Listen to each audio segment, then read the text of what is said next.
अस्सलाम वालेकुम। आज 30 जून है, यानी कि जो माली साल है उसका आखिरी दिन है और कल 1 जुलाई से नया माली साल शुरू हो जाएगा। यानी कि हुकूमत ने जो चीज़ें महंगी की हैं, जो ड्यूटीज लगाई हैं, जो टैक्सों में इजाफा किया है, अगर तनख्वाहों में भी कुछ इजाफा हुआ है तो कल से वो मीटर शुरू हो जाएगा। कल से एक नया फिस्कल ईयर शुरू हो जाएगा।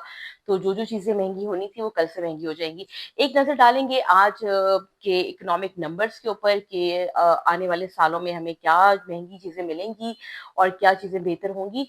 वहीं गुज़िश्ता साल माशी कारकर्दगी क्या रही और इकोनॉमिक सतह के साथ-साथ सियासियात में क्या हो रहा है। वज़ीर-ए-आज़म ने क्यों मुलाकात की राना सनाउल्लाह के बकौल चौधरी निसार से, और चौधरी निसार से मुलाकात में क्या बातें डिस्कस हुई? क्या चौधरी निसार दोबारा से पीएमएलएन जॉइन कर रहे हैं?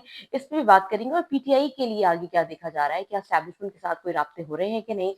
तो जनाब 30 जून को इकोनॉमिक ईयर खत्म हो रहा है। हुकूमत की बड़ी कोशिश है कि टैक्स बेस सिस्टम बढ़ा किया जाए, उसको ब्रॉड किया जाए, ज़्यादा से ज़्यादा टैक्सों का रेवेन्यू इकट्ठा किया जाए। यही वजह है कि हुकूमत ने दबा के टैक्स लगाए हैं अगले माली साल में भी हम सब के ऊपर। और अब आपको हर चीज़ पे टैक्स देना पड़ेगा। बैंक से पैसे निकलवाएंगे तो उस पे भी टैक्स है। बैंक में पैसे जमा कराने के बाद दोबारा अगर निकाल लेते हैं तो उस पे भी टैक्स है। फेडरल एक्साइज ड्यूटीज लगा दी गई हैं। उसके साथ साथ इतने तमाम मेजर्स करने के बावजूद भी टैक्सों में कोई खास इजाफा नहीं हुआ है, क्योंकि टैक्स का जो बेस है वो वही लोग हैं जो हम जैसे तनख्वाहदार लोग हैं, वही टैक्सेस देते हैं। और आईएमएफ के प्रोग्राम में रहते हुए गवर्नमेंट ने कोई खास रिलीफ भी नहीं दिया है। छोटी सी बात यह है कि पाकिस्तान में पहले तकरीबन 2 मिलियन के करीब जो लोग थे वो अपना टैक्स का गोशवारा जमा कराया करते थे, यानी कि बताते थे कि साल में उन्होंने इतना कमाया और इतना उन्होंने खर्चा किया। गवर्नमेंट के बहुत कहने पे वो तादाद अब बढ़ के 5 मिलियन तक तो पहुंच गई है, यानी कि 50 लाख तक तो पहुंच गई है। लेकिन टैक्स कलेक्शन में इजाफा नहीं हुआ। तो ऑडिटर जनरल की एक रिपोर्ट में आज इस बात का भी इंकशाफ किया गया है कि ज्यादातर लोग इसलिए फाइलर बने हैं, आपने भी सुना होगा अपने इर्द गिर्द, फाइलर बन जाओ टैक्स कम देना पड़ेगा। इसलिए फाइलर बन रहे हैं ताकि जो फाइलर को जो रिलीफ मिला है उसको वो अडॉप्ट कर सकें या उसको वो हासिल कर सकें। फाइलर बनने के बाद मुल्क के टैक्स फीस में इजाफा नहीं हुआ है। ऑडिटर जनरल ने रिकमेंड किया है कि हर वो सारिफ जो कि बिजली का कनेक्शन लेता है, मोबाइल फोन की सिम लेता है, गाड़ी रजिस्टर कराता है, बाहर में बैरून मुल्क दौरे पे जाता है, पासपोर्ट बनवाता है, उसका फाइलर होना बहुत जरूरी है ताकि मुल्क में टैक्स फीस बड़ा हो सके। दूसरी खबर जो बहुत बड़ी खबर है, आपने भी सुनी होगी कि गैस की कीमतों में इजाफा कर दिया गया है। यानी कि कल से गैस की कीमत में तकरीबन 50% इजाफा होगा। गैस पहले ही घरों पे आती नहीं है, लोग सिलेंडर इस्तेमाल करते हैं और वो जो आती है उसकी कीमत भी बढ़ रही है। और गवर्नमेंट जो है वो इस इजाफे से उनको तवक्को है कि 85 अरब रुपए इजाफी सार्फिन के ऊपर, यानी कि हम सबके बिलों में आएंगे, क्योंकि गैस की कीमत जो बढ़ रही है। तो अब आप सब भी जरा गैस को ध्यान से इस्तेमाल कीजिए और ये देखिए कि गैस की कीमतों में इजाफा होने जा रहा है। वहीं गवर्नमेंट ने ये भी तजवीज़ दी है कि ₹1.25 के करीब जो है वो थोड़े से इजाफा, थोड़ा सा जो ₹1.25 पर यूनिट के करीब जो है वो बिजली का नर्ख कम किए जाए। 1 जुलाई से जो कार्बन लेवी टैक्स है वो भी लगने जा रहा है, यानी कि पेट्रोल की कीमतों में भी इजाफा होने जा रहा है, गैस की कीमतें भी बढ़ गई हैं और बिजली की कीमत में सिर्फ ₹1 फी यूनिट की कमी हो रही है। तो मुश्किल दिन आने वाले हैं, तैयारी रखें और जो है एहतियात करें और देखें कि ये सारे जो मेजर्स हैं, ये जो सारे इक़दामात गवर्नमेंट ने किए हैं, वो हम सबकी जेबों पे कितने भारी पड़ते हैं। एक अच्छी खबर ये है कि जो हमारे बिलों पे पीटीबी की फीस के ₹35 लगते थे, वो हुकूमत ने अब हटा लिए हैं और गवर्नमेंट का ये कहना है कि इससे जो है तकरीबन 1 से 1.5 अरब रुपए का रिलीफ मिलेगा। तकरीबन सवा अरब रुपए के करीब जो थे वो हम सब लोग अपने बिलों में ₹35 जो अदा करते थे पीटीबी की फीस की मद में, वो अब हम नहीं देंगे 1 जुलाई से। तो इसके साथ-साथ जो है जो हमारे जो वो तमाम इदारे जो कि खसारे में चल रहे हैं, आप सुनकर हैरान होंगे कि खसारे में चलने वाले इदारे, जिसमें डिस्कोज़ हैं, ये पावर डिस्ट्रीब्यूशन कंपनीज़ हैं, जिसमें रेलवे है, जिसमें पीआईए है, जिसमें ये सुई सर्दर्न और सुई नॉर्दर्न गैस कंपनी है, जिसमें ये गर्दिशी कर्ज़ों वाली कंपनीज़ हैं, इनमें खसारा 5,800 अरब रुपए तक पहुँच गया है। तो अगर अंदाज़ा लगाया जाए तो 1 साल के अंदर, 1 साल के 6 महीने में इन्होंने 342 अरब रुपए का खसारा किया है। और अगर आप इसको हर दिन के ऊपर तक़सीम करें तो ये यौमिया जो ये जो कंपनियाँ हैं जिनको जिसमें भरमार के सरकारी मुलाज़मीन मौजूद हैं, बड़े-बड़े लोग तनख्वाहें ले रहे हैं लेकिन काम नहीं करते, इनको बंद करने जाओ तो हड़तालें हो जाती हैं, हड़तालें हो जाती हैं, धरने लग जाते हैं, सियासी जमातें इनकी पुष्ट-पनाही के लिए आ जाती हैं, बड़ी-बड़ी स्ट्रॉन्ग यूनियंस मौजूद हैं इन इदारों में।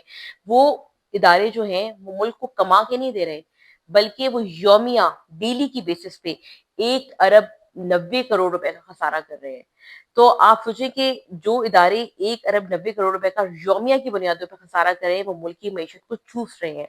और हम जैसे लोग वो टैक्स देकर हलकान हो रहे हैं, परेशान हो रहे हैं, लेकिन जब तक गवर्नमेंट ये जो जो हुकूमत की जो बाल्टी है उसके अंदर जब तक सुराख है, इसको खत्म नहीं करेगी, इसको नहीं खत्म करेगी, नहीं जोड़ेगी, उस वक़्त तक कोई फ़ायदा नहीं है। मैं और आप जितने मर्ज़ी भी टैक्स लेते रहें, हुकूमती खर्चे जब तक कम नहीं होंगे, जब तक ये लॉस मेकिंग एंटिटीज़ के मसले हल नहीं होंगे, हुकूमत इस टाइम एक मज़बूत पोज़ीशन में है एस्टेब्लिशमेंट के साथ और हुकूमत एक पेज के ऊपर है। ये वो वक़्त है कि हुकूमत इन इदारों का फ़ैसला करे, ताकि जो अवाम की जेब से 1 अरब 90 करोड़ रुपए माहाना की बुनियादों पे जो खसारा हो रहा है, इसको रोका जाए और ये पैसे खर्च हों मेरी और आपकी बहबूद के ऊपर, स्कूल्स के ऊपर, कॉलेजेस के ऊपर, हेल्थ के ऊपर, गलियों में, सड़कों में, इंफ्रास्ट्रक्चर के ऊपर, बिजली की कीमतें कम करने के ऊपर। ये जो पावर डिस्ट्रीब्यूशन कंपनीज़ हैं, लेस्को है, हेस्को है, केस्को है, लाहौर वाली है, यहाँ इस्लामाबाद की आइस्को है, ये सारे लॉस मेकिंग एंटिटीज़ हैं। यानी कि ये कमा के कम देती हैं और ये लॉस ज़्यादा करती हैं और इनके लॉस के पैसे भी मैं और आप अपने बिलों में पे कर रहे हैं। तो हुकूमत को चाहिए कि इनके जो इनके अंदर सुराख हैं अपनी जेबों में, अपनी खज़ानों में उनको पैचअप करे, उनको पंचर लगाए और जो है अवाम को रिलीफ दे। आखिर में आपसे ज़िक्र करेंगे कि क्योंकि इकोनॉमिक स्टेबिलिटी की बहुत बातें हो रही हैं, इकोनॉमिक स्टेबिलिटी लिंक है पॉलिटिकल स्टेबिलिटी से और इत्तलात ये है कि शहबाज शरीफ ने एक दफ़ा फिर दावत दी है तहरीक-ए-इंसाफ को कि आप आएँ और उनसे बातचीत करें। ये दावत उन्होंने पार्लियामेंट में जो बैरिस्टर गौहर है पीटीआई के चेयरमैन उनको कहा है और उनसे कहा है कि हम चाहते हैं कि हम आपके साथ बात करें। एस्टैब्लिशमेंट चाहती है कि इमरान खान साहब के बात करें। इमरान खान के साहब के पास मौका है कि वो आके बात करें और अपने लिए सियासी जगह बनाएँ। लेकिन अगर वो सिर्फ़ ये कहते रहें कि हम इस हुकूमत को नहीं मानते, हम बराह रास्त फ़ौज से मुज़ाकरात करेंगे तो अब ये नामुमकिन है क्योंकि इससे पहले जो फ़ौज के वो थे जो कुछ अंदर की खबरें लीक हुई थी उससे एस्टैब्लिशमेंट में बहुत ज़्यादा मायूसी है और एस्टैब्लिशमेंट अब पीटीआई के लोगों को बुला के बराह रास्त बातचीत नहीं करना चाहती। वो ये चाहती है कि गवर्नमेंट के थ्रू बराह रास्त नहीं बिलवास्ता तौर पे मुज़ाकरात हों। तो पीटीआई के लिए एक अपॉर्च्युनिटी बनती है अगर वो चाहें तो उसको अवेल कर सकते हैं। वहीं चौधरी निसार अली खान आपको याद होगा, चौधरी निसार अली खान जब दबंग किस्म के वज़ीर दाखिला थे, लीडर ऑफ अपोज़िशन रहे बहुत अरसे तक।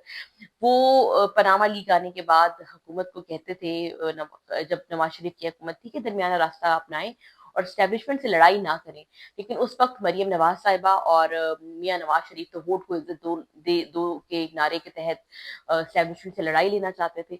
लेकिन अब उन्हीं की पार्टी जो है वो एस्टेब्लिशमेंट के साथ जिस तरह मिलके हुकूमत कर रही है और हाइब्रिड निज़ाम उसका नतीजा है। उसके बाद से तो उन्हें एहसास हुआ है कि शायद पीएमएलएन ने गलती की है और एक अपने कदीम कीमती हीरे को खो दिया है। तो अब चौधरी निसार अली साहब से भी बातचीत की जा रही है। ये इत्तलात नहीं है कि उन्हें बाकायदा पार्टी में दावत दी गई है जॉइन करने में, लेकिन पीएमएलएन की जो करीबी ज़राए हैं वो ये कहते हैं कि चौधरी निसार अली खान की ये पार्टी अपनी पार्टी है, ये उनका घर है, वो जब चाहें इसको जॉइन कर सकते हैं।